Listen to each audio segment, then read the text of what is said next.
ಕನಸ್ ಕಾಣ್ತಿದ್ದೀರಾ? ಇಲ್ಲ, ನಿಮಗೆ ಯಾವ ಆಂಗಲ್ ಹಿಡಿದು ಅಂತ ಯೋಚನೆ ಮಾಡ್ತಾ ಇದೀನಿ. ಲೋ ಆಂಗಲ್ ಅಲ್ಲಿ ಶ್ರೀದೇವಿ ಇದ್ದಂಗಿದ್ದೀರಾ, ಸೈಡ್ ಆಂಗಲ್ ಅಲ್ಲಿ ಜಯಪ್ರದಾ ಇದ್ದಂಗಿದ್ದೀರಾ, ಬ್ಯಾಕ್ ಆಂಗಲ್ ಬಲೆ ಜೋರಾಗಿದೆ. ಯಾವ ನೀನು? ಇವನೇ ಅವನಯ್ಯ ಫೀಲ್ಡ್ ಎಂಟ್ರಿ ಆಗ್ಬಿಟ್ಟ, ಒಳ್ಳೆ ಕಿರಾತ್ ಕಾದಂಗೆ.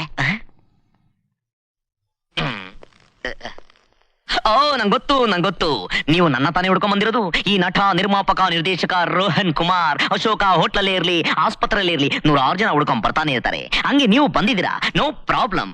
ಮುಂದಿನ ತಿಂಗಳು 6 track 70mm stereophonic action picture ತೆಗಿತಾ ಇದೀನಿ. ನಿಮ್ಗೆ ಫೈಟಿಂಗ್ ಮಾಡಕ್ ಬರ್ತಾ? No problem. ಬಂದಿಲ್ಲ ಅಂದ್ರೆ ನಾನು ಕಷ್ಟಪಟ್ಟು ಕಲ್ಸ್ಕೊಡ್ತೀನಿ. ಹೀರೋಯಿನ್ ಯಾರು ಗೊತ್ತಾ? ಶ್ರೀದೇವಿ. ಏನಯ್ಯ ಇದು, ಆಕ್ಷನ್ ಪಿಕ್ಚರ್ ಹೀರೋ ಅಂದ್ರೆ ರಿಯಾಕ್ಷನ್ ಬರ್ತಾ ಇಲ್ವೇ? ಓ, ಹಂಗಂದ್ರೆ ಓಕೆ ಅಂತ ಇರ್ಬೇಕು ಇದರ ಅರ್ಥ. ಯು ಸಿ ಜೆಂಟ್ಲ್ಮನ್, ನನ್ನ ಪ್ರಿನ್ಸಿಪಲ್ ನಿಮ್ಗೆ ಗೊತ್ತೇ ಇರ್ಬೇಕಲ್ಲ.